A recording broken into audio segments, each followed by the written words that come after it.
mecanismo por excelencia. Un mecanismo por excelencia que propicia el ascenso de aire es la convección, este que tenemos acá. La convección es un mecanismo de transferencia de calor en la atmósfera. En los fluidos, es decir, en los gases y en los líquidos, la convección es el mecanismo por excelencia de cómo se da la transferencia de calor. ¿Sí? La convección tiene una característica que la transferencia de calor se da por desplazamiento de masa. La masa se desplaza llevando con ella el calor. Hay otros mecanismos de transferencia de calor en la atmósfera como el de conducción y el de radiación, pero difieren de la convección, digamos, en características bastante definidas. Por ejemplo, la radiación se transmite el calor por medio de la radiación se transmite a través de ondas electromagnéticas y no necesita un medio material para propagarse. Mediante el proceso de conducción, el calor se transporta o se transfiere a través de contacto molecular, ¿sí? Que es el que se da por excelencia en los sólidos. Pero en los fluidos, el calor se transfiere a través de desplazamiento de masa. Es decir, la masa se desplaza llevando consigo también el calor. En este caso, por ejemplo, cuando ustedes colocan en la estufa una olla con agua, por ejemplo, todo el proceso que ocurre allí de calentamiento en el líquido se da a través de la convección. Ustedes ven un burbujeo, un ascenso de parcelas de agua y un descenso de otras, generando así una célula de circulación convectiva dentro del agua. Ocurre muy parecido también en el aire a nivel atmosférico. Y sobre todo acá en zona ecuatorial, donde este proceso es bastante vigoroso. Entonces, la convección es el mecanismo de transferencia de calor por excelencia en los fluidos y además de ser un mecanismo de transferencia de calor, se convierte también en un mecanismo importante que propicia el ascenso de aire y la posterior formación de nubes. Por eso hay incluso una serie de nubes que se le conoce como nubes convectivas porque su formación se debe principalmente al proceso de convección. Y yo les decía en el día de ayer que la convección es el centro a través del cual gira la meteorología de la zona tropical. La meteorología tropical es una meteorología eminentemente convectiva. Todo lo que se da a nivel de meteorología en el trópico tiene que ver de una u otra forma con los procesos convectivos.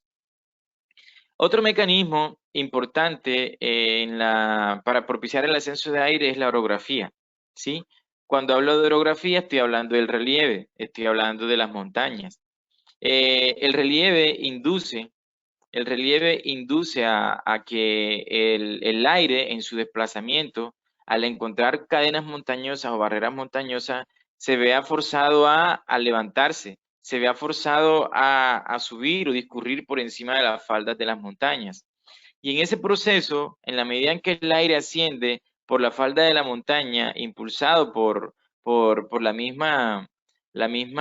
digamos, la misma morfología del relieve, él va también experimentando unos cambios que en últimas lo llevan a que el vapor de agua que está internamente se condense. Bueno, una vez esa masa de aire asciende, ya sea por el proceso de convección o ya sea por el proceso de orografía, ocurre que empieza a expandirse. Al ascender el aire empieza a expandirse porque va encontrando presiones atmosféricas menores. Y cuando el aire se expande, ahí donde se expande, él está realizando un trabajo. Ese trabajo conlleva a que su energía interna disminuya. Y al disminuir su energía interna, también disminuye su temperatura. Al ir disminuyendo progresivamente la temperatura que ocurre, que el aire va perdiendo capacidad de retención de agua y el vapor de agua que va contenido en él va saturándolo poco a poco hasta que se alcanza una temperatura en donde el vapor de agua logra saturarlo. A partir de allí empieza a condensarse el vapor de agua y ya tenemos a partir de ese punto la formación de nubes también. Entonces, siempre que la masa de aire asciende ocurre eso. Y digamos que ocurre independiente cuál sea el mecanismo que propicie su ascenso. Sea cual sea el mecanismo, la masa de aire al ascender siempre va a sufrir este proceso. Lo que difiere en los mecanismos es digamos, el proceso inicial que hace que el aire ascienda, pero una vez el aire asciende, le va a ocurrir lo mismo, una expansión, porque encuentra presiones menores, esa expansión va llevando a que su energía interna disminuya y producto de eso, su temperatura interna va disminuyendo también, hasta que llega a un nivel, a una temperatura en donde el vapor de agua ya ha saturado la masa de aire, porque al ir disminuyendo su temperatura, la masa de aire va perdiendo capacidad de retener vapor de agua y él poco a poco lo va saturando. ¿Qué más podemos decir allí? Bueno, este es un proceso que se conoce como un proceso adiabático. Realmente el cambio de temperatura que sufre la masa de aire no depende de las condiciones externas, es decir, del entorno en el cual la masa de aire se encuentra. Su temperatura interna disminuye es porque su energía interna va disminuyendo poco a poco producto de la expansión. Pero no porque la masa de aire intercambie calor o energía, pues, bueno, es lo mismo, ¿no? Intercambie calor con el entorno que la rodea, ya, porque estos son procesos que se dan a una velocidad de tal manera que el aire no intercambia o no le da tiempo de intercambiar energía o en este caso calor con el entorno que lo rodea. Em, entonces, eso se llaman procesos adiabáticos, aunque de pronto no son perfectamente adiabáticos, porque de pronto de una u otra forma se filtra algo, es un proceso que se conoce como proceso adiabático, dado que el aire, digamos, los cambios que experimenta a nivel térmico no dependen de su intercambio térmico con el entorno que lo rodea, sino por su expansión o compresión en los procesos de ascenso o descenso. Bien. El otro mecanismo es la confluencia, y la confluencia se da cuando dos masas de aire se encuentran en un punto determinado. En este caso, hablamos de una confluencia en superficie. Si dos flujos de aire convergen en superficie, confluyen en superficie, aunque bueno, confluencia y convergencia son dos conceptos diferentes y a veces tendemos a utilizarlos indistintamente, hay unas diferencias entre ambos. Entonces, en este caso, cuando hablamos de confluencia, vamos a tratarlo indistintamente solo para este caso de la convergencia. Entonces, digamos que son dos flujos de aire que se encuentran en un punto determinado en superficie, aunque este se puede dar en cualquier nivel de la atmósfera, vamos a hablar en superficie porque en superficie es cuando propicia el ascenso de aire para posterior formación de nubes. Entonces, se encuentran en superficie generando en el punto donde se encuentran un aumento de la cantidad de masa y como efecto neto o como efecto residual genera que haya ascenso. El aumento de la cantidad de masa propicia que el aire ascienda. Y una vez el aire asciende, ocurre lo mismo que cuando asciende por orografía o cuando asciende por convección. ¿Ya? Experimenta cambios similares. Y el otro mecanismo que podemos resaltar como mecanismo que propicia el ascenso de aire son los frentes. Los frentes, les decía yo, que es la zona de contacto, los frentes, la zona de contacto entre dos masas de aire que tienen características diferentes desde el punto de vista térmico y lógicamente desde el punto de vista de densidad y desde el punto de vista de la humedad. Entonces, cuando dos masas de aire se encuentran, ellas no se mezclan. O sea, cuando se encuentran teniendo características tan diferentes, sobre todo en lo térmico, ellas no se mezclan, sino que siempre la masa de aire más cálido va a ir encima o va a tender a ir encima de la masa de aire frío, ya que el aire frío pesa mucho más y es más denso que el aire cálido.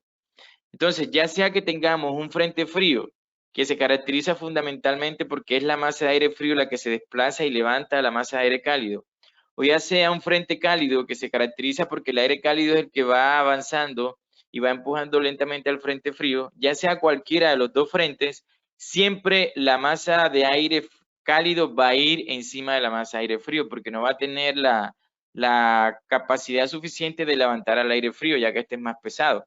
Entonces ella siempre irá de una manera brusca en los frentes fríos y de una manera suave en los frentes cálidos por encima del aire frío. Entonces, en ese ascenso por encima del aire frío, ella va a experimentar también una expansión, una progresiva saturación hasta que alcanza la temperatura de condensación y se da la formación de nubes. Entonces, estos son 4 mecanismos que propician el ascenso de las masas de aire. Ahora, hay que resaltar que no todas las nubes se forman por ascenso de aire. Hay unas nubes que se forman por un proceso llamado advección. Advección. Esas nubes que se forman por el proceso llamado advección, generalmente son nubes características de atmósferas muy estables. Cuando se forman nubes por los procesos que estamos viendo aquí, excepto por frente cálido, los demás son procesos típicos de atmósferas un poco inestables, ¿ya? Pero cuando se presentan nubes advectivas, es decir, que se dan por el proceso de advección, la advección es el transporte horizontal en este caso, del aire, o el desplazamiento horizontal del aire, que es lo que también digamos que bajo ciertos fundamentos teóricos llamamos viento.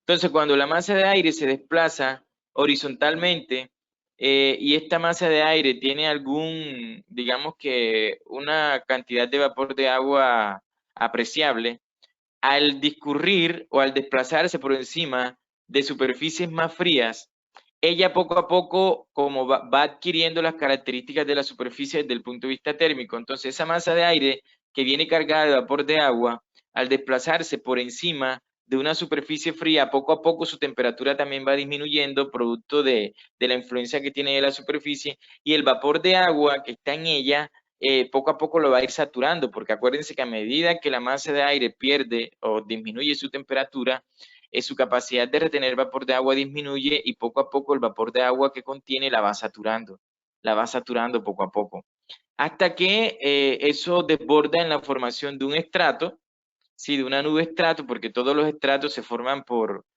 condiciones advectivas, digamos que por advección. Eso da como resultado que se forma un estrato, o en su defecto, si se da a ras de superficie, se nos forma una niebla. Una niebla característica que se llama niebla por advección, que se da cuando se da ese proceso de transporte horizontal del aire y que ese aire lleva consigo una cantidad apreciable de vapor de agua.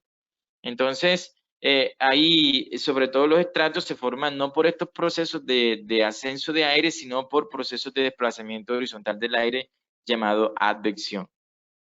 Bien, vamos a pasar a la siguiente diapositiva y vamos a tener un panorama de los géneros de los que vamos a hablar aquí en este encuentro virtual.